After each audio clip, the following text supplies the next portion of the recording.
ತೀರ್ಥ ಪ್ರಸನ್ನ ಅವರನ್ನ, ಶ್ರೀ ಕಿರಣ್ ಕಾಂತ ಅವರು ಕೂಡ ನಾನು ವೇದಿಕೆಗೆ ಆಹ್ವಾನಿಸ್ತಾ ಇದ್ದೇನೆ. ಅದೇ ರೀತಿ ಮಹದೇವ್ ಅವರಿಗೂ, DP ಪ್ರಫುಲ್ಲಚಂದ್ರ ಅವರಿಗೂ, ಅದೇ ರೀತಿ ನಮ್ಮ ಮಹಾಮಂಡಲದ ಕಾರ್ಯದರ್ಶಿಗಳು ಹಾಗೂ ಬಹಳ ಉದಯೋನ್ಮುಖ ಹಿರಿಯ ಕಲಾವಿದರು, ಚಿತ್ರನಟಿಯಾಗಿರ್ತಕ್ಕಂಥ ಶ್ರೀಮತಿ ಶಾಂತಲವರಿಗೂ ಕೂಡ 100 ಚಲನಚಿತ್ರಗಳನ್ನ ಪೂರೈಸಿದಂಥ 2ನೇ ಚಲನಚಿತ್ರ ನಟ. ದಯವಿಟ್ಟು ಸರ್ ನಾವಿರಲೇಬೇಕು. ಡಾಕ್ಟರ್ ರಾಜ್ಕುಮಾರ್ ನಂತರ ಬಹಳ 200 ಯಶಸ್ವಿಯಾಗಿ 100 ಚಿತ್ರಗಳು, ಆ 100 ಚಿತ್ರಗಳನ್ನ ಪೂರೈಸಿದ ಪ್ರಯುಕ್ತವೇ ಅವರಿಗೆ ಪ್ರಣಯರಾಗಿರುವ ಸಂದರ್ಭದಲ್ಲಿ ರೊಮ್ಯಾಂಟಿಕ್ ಆಗಿ ಪಾತ್ರಗಳನ್ನ ಕೊಡು ಮಾಡುವಲ್ಲಿ ಬಹಳ ನಾಡಿನಾದ್ಯಂತ ಹೆಸರುವಾಸಿಯಾದಂಥವರು ಡಾಕ್ಟರ್ ಶ್ರೀನಾಥ್ ಅವರಿಗೆ ಸಾಕಷ್ಟು ಡಾಕ್ಟರ್ ರಾಜ್ಕುಮಾರ್ ಜೀವಮಾನ ಪ್ರಶಸ್ತಿ, ಕರ್ನಾಟಕ ಸರ್ಕಾರದ ರಾಜ್ಯೋತ್ಸವ ಪ್ರಶಸ್ತಿ, ಮುರುಘಾಶ್ರೀ ಪ್ರಶಸ್ತಿ, ನಾಗೇಂದ್ರ ರಾವ್ ಪ್ರಶಸ್ತಿ, ಕೆಂಪೇಗೌಡ ಪ್ರಶಸ್ತಿ.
ಡಾಕ್ಟರ್ ನಾಗೂರ್ ಸರ್ ಅವರು ಮೊದಲನೇ ಚೀಟಿಯನ್ನ ಎತ್ತಬೇಕು.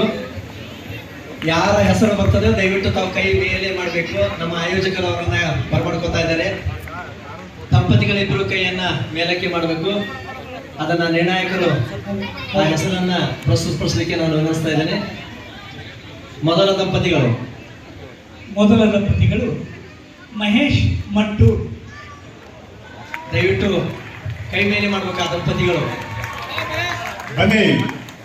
ದಯವಿಟ್ಟು ಮಹೇಶ್ ಮಟ್ಟು ಆದರ್ಶ ದಂಪತಿ ಕಾರ್ಯಕ್ರಮಕ್ಕೆ ನಿಮ್ಮೆಲ್ಲರಿಗೂ ಸ್ವಾಗತ.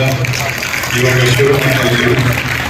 ಇದು ಸುಮಾರು ವರ್ಷದ ಕೆಳಗೆ ನಾನು ಶೈಲಮ್ಮ ಇದ್ದರು ಇದೇ ಥರ ಕರ್ನಾಟಕದ ಅನೇಕ ಊರುಗಳಿಗೆ ಹೋಗಿ ವೇದಿಕೆಯಲ್ಲಿ ನಿಂತು ಆದರ್ಶ ದಂಪತಿ ಕಾರ್ಯಕ್ರಮ ಮಾಡಿದ್ದೀವಿ. ಆದರ್ಶ ದಂಪತಿ ಕಾರ್ಯಕ್ರಮ ಮಾಡ್ತೀವಿ ಅಂದ ತಕ್ಷಣ ಯಾರೋ ಪರೀಕ್ಷೆ ಮಾಡ್ತಿದ್ದೀವಿ, ಏನೋ ಮಾಡ್ತಿದ್ದೀವಿ ಅಂತಲ್ಲ. ಬಹುಶಃ ನಾವು ಕೇಳೋ ಪ್ರಶ್ನೆಗೆ ಒಂದು ಉತ್ತರ ಕೊಟ್ಟಾಗ ಆ ಉತ್ತರದಿಂದ ನಮ್ಮ ಬದುಕು ಚೆನ್ನಾಗಾಗುತ್ತೆ, ನಾವು ತಿಳ್ಕೊಬೋದು ಅನ್ನೋ ಇದನ್ನೇ ಕೇಳ್ತೀವಿ. ಯಾಕೆಂದರೆ ನಿಮ್ಮ ಉತ್ತರದಲ್ಲಿ ಅವಾಗ ಏನೋ ಒಂದು ಪಾಠ ಬರುತ್ತದೆ, ಆ ಪಾಠ ನಾವು ತಗೋಬೇಕು. ಸೊ ನಮಗೆ ಮೇಷ್ಟ್ರು ಆಗಿರ್ತೀವಿ, ನಮಗೆ ಸ್ನೇಹಿತರಾಗಿರ್ತೀವಿ, ನಮಗೆ ಶಿಷ್ಯರಾಗೂ ಇರ್ತೀವಿ. ಅಂದರೆ ಈ ಆದರ್ಶ ದಂಪತಿ ಕಾರ್ಯಕ್ರಮ ಹೇಗಿದೆ, ಇದು ನಾಗಾಂತರಿಗೂ ಹೇಳ್ತಾ ಇದ್ದೀವಿ, ಗುರುಗಳು ಇಷ್ಟನೇ ಹೇಳಿದ್ರು. ಯಾವುದೇ ಒಂದು ಸಂಸಾರದಲ್ಲಿ ಯಾವುದೇ ಒಂದು ಪ್ರಮುಖ ನಿರ್ಣಯ ತಗೋಬೇಕಾದ್ರೆ ದಂಪತಿಗಳು ಪರಸ್ಪರ ಮಾತಾಡ್ತಾರೆ, ಏನು ಮಾಡೋಣ ಎದ್ದು ಮಾಡೋಣ ಎಲ್ಲಾನು ತಿಳ್ಕೊಂಡೆ ಮಾಡ್ತಾರೆ, ಸಂಬಂಧಿಗಳು ಕೇಳ್ತಾರೆ. ಬಟ್ ದೊಡ್ಡ ವಿಷಯನ ತೀರ್ಮಾನ ಮಾಡುವ ದಂಪತಿಗಳು ಸಣ್ಣ ಪುಟ್ಟ ವಿಷಯಗಳನ್ನ ಮರ್ತ್ಬಿಟ್ಟಿರ್ತಾರೆ. ಊಟಕ್ಕೆ ಉಪ್ಪಿನಕಾಯಿ ಅಂತಾರೆ, ನೀವು ಏನೇನು ಮಾಡಿರಿ ನನಗೆ ಆ ಉಪ್ಪಿನಕಾಯಿ ರುಚಿ ಮತ್ತು ಸುವಾಸನೆ ಆಯ್ತಲ್ಲ ಅದು ಬೇಕೇ ಬೇಕು ಅಂತ. ಹಾಗೆ ಯದಿ ಜೀವನದಲ್ಲಿ ಸಣ್ಣ ಪುಟ್ಟ ವಿಷಯಗಳಿದ್ರು ಅದರ ಬಗ್ಗೆ ದಂಪತಿಗಳು ಗಮನ ಕೊಟ್ಟು ಅದನ್ನು ನಡೆಸ್ಕೊಂಡು ಹೋದರೆ ಬದುಕು ತುಂಬ ಚೆನ್ನಾಗಿರುತ್ತೆ, ಸಂತೋಷವಾಗಿರುತ್ತೆ, ಆನಂದವಾಗಿರುತ್ತೆ. ಅದನ್ನು ತೋರಿಸ್ಕೊಳ್ಳೋದಕ್ಕೆ ನಮ್ಮ ಈ ಕಾರ್ಯಕ್ರಮಕ್ಕೆ ನೀವೆಲ್ಲ ಬಂದಿದ್ದೀರಿ, ನಿಮಗೆ ತುಂಬ ಸ್ವಾಗತ. ಮುಂದೆ ನಾವು ಈ ಕಾರ್ಯಕ್ರಮದಲ್ಲಿ ಏನು ನಡೆಸ್ತೀವಿ ನಮ್ಮ ಶೈಲಮ್ಮ ಹೇಳ್ತಾರೆ. ಕಾರ್ಯಕ್ರಮಕ್ಕೆ ಆಯ್ಕೆಯಾಗಿ ಇಲ್ಲಿ ಬಂದಿರುವಂತಹ ಈ ದಂಪತಿಗಳನ್ನ ಒಂದು ದೊಡ್ಡ ಚಪ್ಪಾಳೆಯೊಂದಿಗೆ ಸ್ವಾಗತಿಸೋಣ. ಅವರು ತುಂಬಾ ಮಾತಾಡ್ಕೊಂಡು ಬಂದಿದ್ದಾರಂತೆ, ಯಾವ ಪ್ರಶ್ನೆ ಬಂದ್ರೆ ಯಾವ ತರ ಉತ್ತರ ಕೊಡ್ಬಹುದು ಅಂತ ಎಲ್ಲ ಡಿಸೈಡ್ ಮಾಡ್ಕೊಂಡು ಬಂದಿದ್ದಾರೆ. ಬಟ್ ಸ್ವಲ್ಪ ಮರ್ತು ಹೋಗ್ತಾ ಇದೆಯಂತೆ. ಬಟ್ ಡೋಂಟ್ ವೆರಿ, ನಾವು ಇಲ್ಲಿದ್ದೀವಿ, ನಿಮಗೆ ಸಹಾಯ ಮಾಡ್ತೀವಿ. ಪ್ರಶ್ನೋತ್ತರದ ಮೊದಲನೆಯ ಸುತ್ತು ಪರಸ್ಪರವನ್ನ ನಾವು ಮಾಡುವಾಗ ಇಲ್ಲಿ ಗಂಡ ಹೆಂಡತಿಯರಲ್ಲಿ ಅವರ ದಂಪತಿಗಳಲ್ಲಿ ಪತಿಯನ್ನ ನಾವು ಪತ್ನಿಯನ್ನ ಪ್ರಶ್ನೆ ಕೇಳುವಾಗ ಅವರಿಗದು ಕೇಳಿಸ್ಬಾರ್ದು, ಅಷ್ಟು ದೂರ ಅವ್ರನ್ನ ಕಳಿಸ್ಬಿಡ್ತೀವಿ. ನಾವು ಒಂದು ರೂಮಲ್ಲಿ ಸ್ವಲ್ಪ ಹೊತ್ತು ಕೂಡಾಕ್ತೀವಿ, ನಿಮ್ಗೆ ಕೇಳಿಸ್ದೇ ಇರೋ ತರ ಇಲ್ಲಿ ಜೋರಾಗಿ ನಾನು ಮ್ಯೂಸಿಕ್ ಹಾಕ್ಬೋದು, ಆಯ್ತಾ? ಪತ್ನಿಯನ್ನ ಕರೆದು 2 ಪ್ರಶ್ನೆಗಳನ್ನ ಕೇಳ್ತೀವಿ. ಆ ಪ್ರಶ್ನೆಗಳು ಬರುವ ಉತ್ತರವನ್ನ ನಿರ್ಣಾಯಕರು ನೋಟ್ ಮಾಡ್ಕೊಳ್ತಾರೆ. ನಂತರ ಅವರ ಪತಿಯನ್ನ ಕರೆದು ಅದೇ ಪ್ರಶ್ನೆಯನ್ನ ಕೇಳ್ತೀವಿ. ಉತ್ತರದಲ್ಲಿ ಸಾಮರಸ್ಯ ಬಂದ್ರೆ ಅಫ್ಕೋರ್ಸ್ ಅಂಕಗಳು ಸಿಕ್ಕತ್ತೆ. ಇದೇ ಮೊದಲನೆಯ ಸುತ್ತು ಪರಸ್ಪರ. ಈ ಪರಸ್ಪರ ಸುತ್ತನ್ನ ನಾವು ಶುರು ಮಾಡಬೇಕಾದ್ರೆ ನಮಗೆ ನಿಮ್ಮ ಸಹಕಾರ ಬಹಳ ಮುಖ್ಯ. ಬೇಜಾರು ಮಾಡಿಕೊಳ್ಳದೆ, ಕೋಪಿಸ್ಕೊಳ್ಳದೆ ದಂಪತಿಗಳಲ್ಲಿ ಪತಿಗಳು ಎಲ್ಲ ನಿಂತ್ಕೊಂಡು ಆ ರೂಮ್ ಹೋಗ್ತೀರಾ? ನಿಮ್ಮ ಹೆಸರೇನು? ಅಶ್ವಿನಿ ಮಹೇಶ್ ಮಾತೂರು. ಅಶ್ವಿನಿ ಮಹೇಶ್ ಮಾತೂರು. ಮಹೇಶ್ ಮಾತೂರು ಯಜಮಾನ್ ಹೆಸರ? ಅದಕ್ಕೆ ಮುಂಚೆ ಏನಾಗಿದೆ? ಅಶ್ವಿನಿ ಗುರಾಬಾಳ್, ನಿಂಗಪ್ಪ ಗುರಾಬಾಳ್, ನಮ್ಮ ತಂದೆಯವರ ಹೆಸರು. ಗುಲಾಬ್. ಗುರಾಬಾಳ್, ಸೌದತ್ತಿ. ಸೌದತ್ತಿ? ಸೌದತ್ತಿನ ನಾನು ಎಷ್ಟು ಸಲ ಬಂದಿದ್ದೇನೆ ಸೌದತ್ತಿ, ನೀವು ನೋಡಿಲ್ಲ? ಮ್ಯಾರೇಜ್ ಆಗಿ 17 ವರ್ಷ ಆಯ್ತು ಸರ್, ನಾ ಇಲ್ಲೇ ಇರೋದು. ನಾನು ಬಂದಿದ್ದೆ 18 ವರ್ಷದವರೆಗೆ. ಅವಾಗ ನೀವು ಚಿಕ್ಕಮಗಳೂರು ಬರ್ತಾಯ್ತಾ? ಚಿಕ್ಕವರಾಗಿದ್ದೆ ನೋಡೋಣ. ಅಮ್ಮ ನನ್ನ ಹೆಸರು ಶ್ರೀನಾಥ್ ಅಂತ, ನಾನು ಸಿನಿಮಾ ಮಾತಾಡ್ತಿದ್ದೆ. ದೊಡ್ಡ ಅಭಿಮಾನಿ ಸರ್.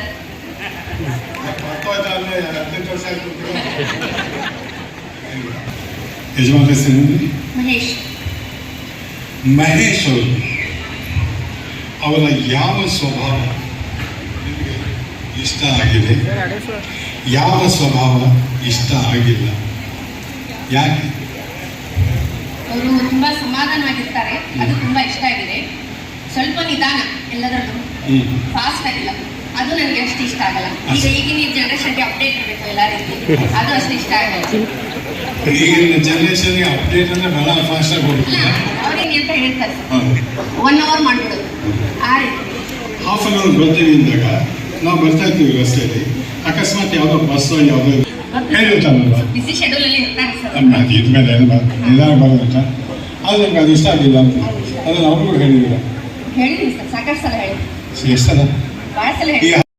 ಬಹಳ ಚೆನ್ನಾಗಿ ಉತ್ತರ ಕೊಟ್ಟರು, ಹತ್ತಂತ ಉತ್ತರ ಕೊಟ್ಬಿಟ್ರು, ಯೋಚನೆ ಕೂಡ ಮಾಡ್ಲಿಲ್ಲ.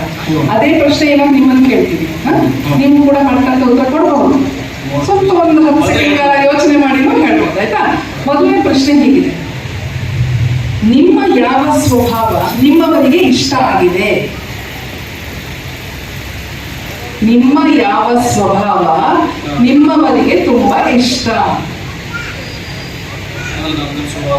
ನಿಮ್ಮ ಸ್ವಭಾವ ಬೇರೆಯವ್ರ ನಿಮ್ಮ ಸ್ವಭಾವ.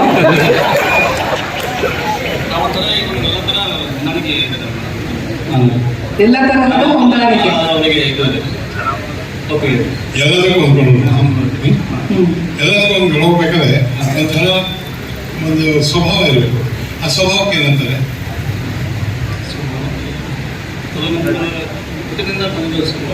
ಹುಟ್ಟಿಂದ ಬಂತು. ಓ, ನನಗೆ ಹುಟ್ಟಿಂದ ಯಾವುದೋ ಸ್ವಭಾವ ಬರಲಿಲ್ಲ, ಬಂದಾದ್ಮೇಲೆ ಬೆಳೆಸ್ಕೊಂಡಿದ್ದೀನಿ. ಸೊ ಎಲ್ಲದಕ್ಕೂ ಹೊಂದಾಣಿಕೆ ಮಾಡ್ಕೊಂಡು ಹೋಗುವಂಥದ್ದು ಒಂದು ಒಳ್ಳೆ ಸ್ವಭಾವ ಇಲ್ಲಿದೆ, ಅದು ಅವ್ರು ಬಹಳ ಇಷ್ಟಪಡ್ತಾರೆ. ಸರಿ, ಈಗ ಹೇಳಿ, ನಿಮ್ ಯಾವ ಸ್ವಭಾವ ಅವ್ರಿಗೆ ಇಷ್ಟ ಇಲ್ಲ ಅದನ್ನ ಅವರು ನಿಮ್ಗೆ ಹೇಳಿದ್ದಾರೆ? ನಿಮ್ಮ ಯಾವ ಸ್ವಭಾವ ಅವ್ರಿಗೆ ಇಷ್ಟ ಆಗಿಲ್ಲ? ನಿಮ್ ನೇಚರ್, ನೀವಿರೋ ರೀತಿ, ನೀವು ವರ್ತಿಸೋ ರೀತಿ ಯಾವುದು ಅವ್ರಿಗಷ್ಟು ಒಪ್ಪಿಗೆ ಇಲ್ಲ ಅದನ್ನ ಅವ್ರು ನಿಮ್ಗೆ ಹೇಳಿದ್ದಾರೆ.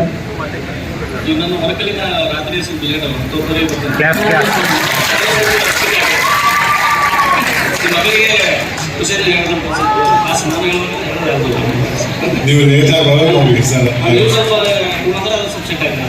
ಮೈಕ್ ಹತ್ರ ಇಟ್ಕೊಳ್ಳಿ. ಅದು ದಿವಸ ಹಾಕ್ತಾರೆ. ಇಲ್ಲ, ಒಂದು ವೀಕಲ್ಲೇ 1-2 ಡೇಸ್. ಚಿಕ್ಕ ವಯಸ್ಸಿಂದ ನೋಡಿದ್ವಿ, ಆಮೇಲೆ ಮದುವೆ ಮಾಡ್ಕೊಂಡಿದ್ದೀವಿ. ಮದುವೆ 13 ವರ್ಷ ಆಗಿದೆ, ಜೊತೆಲೇ ಇದ್ದೀವಿ. ನೀವು ನಿಮ್ಮ ಯಜಮಾನರನ್ನ ಯಾವ ದೇವರಿಗೆ ಹೋಲಿಸಿ? ನಗು ಬಂದ್ಬಿಟ್ಟು ಯಾಕೆ, ಏನಾಯ್ತು? ಯಾವ ದೇವರಿಗೆ ಹೋಲಿಸಿ? ಕೃಷ್ಣನೇ. ಅಲ್ಲ, ಅವ್ರ ಸ್ವಭಾವ ಇರಲ್ಲ ನಮ್ಗೆ.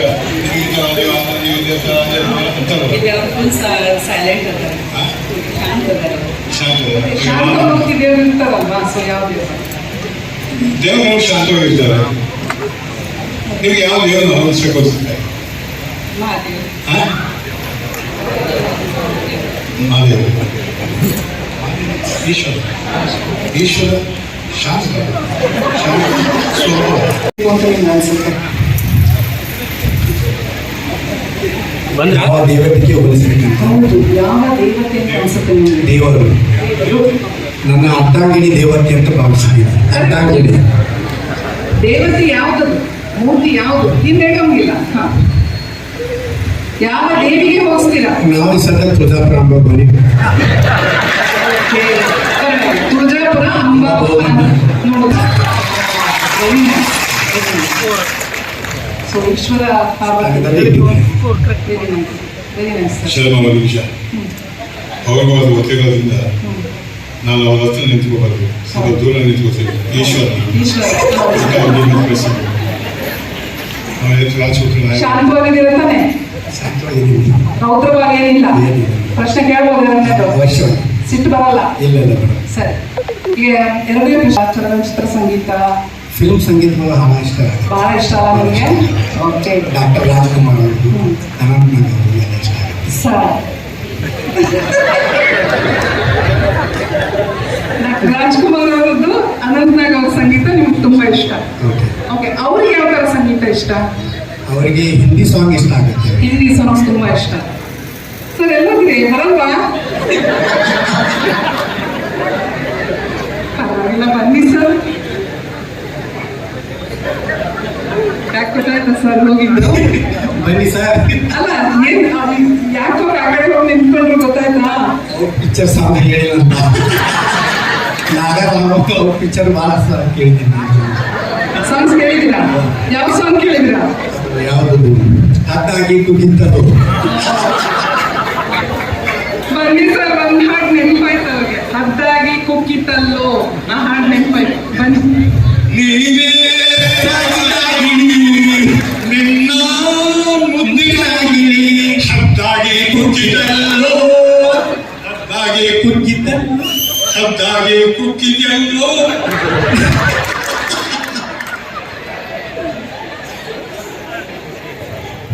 ಅಲ್ಲ, ದೆವ್ವ ಬರ್ದಂಗೆ ಎದುರು ನಿಂತ್ಕೊಂಡಿದ್ದೀನಿ. ದೆವ್ವ ಬರ್ದಂಗೆ ನಾನು ಎದುರು ನಿಂತ್ಕೊಂಡಿದ್ದೀನಿ. ಏನೋ ಹೋಗಲಿ ಪಾಪ, ಅವನು ವಯಸ್ಸಾದ್ರೆ ಅವನ ಮೊದಲೇ ಹೇಳ್ಬೇಕು, ರಾಜ್ಕುಮಾರ್ ಅದನ್ನು ಸಾಕು.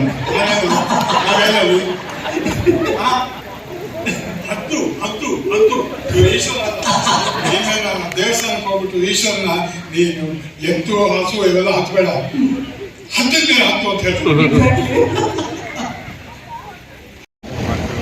ಸಂತೋಷವಾಗಿದೆ. ಈಗ ಸಹ ಕಾರ್ಯಕ್ರಮ ಬಿಜಾಪುರದಲ್ಲಿದ್ದಾಗ ಬಂದಿದ್ದೆ, ವಿಜಯಪುರಕ್ಕೆ ಇದು ಆಗಾಗ್ಗೆ ನಡೀತಿರೋದು ಒಂದು ಆಸೆ. ನಾನಾಗಲಿ ಬೇರೆಯವರು ಯಾರಾಗಲಿ ಅದನ್ನು ಭಾಳ ಸಂತೋಷ ಆಗಿದೆ. ನಾನು ನೋಡಿದ ಬಿಜಾಪುರ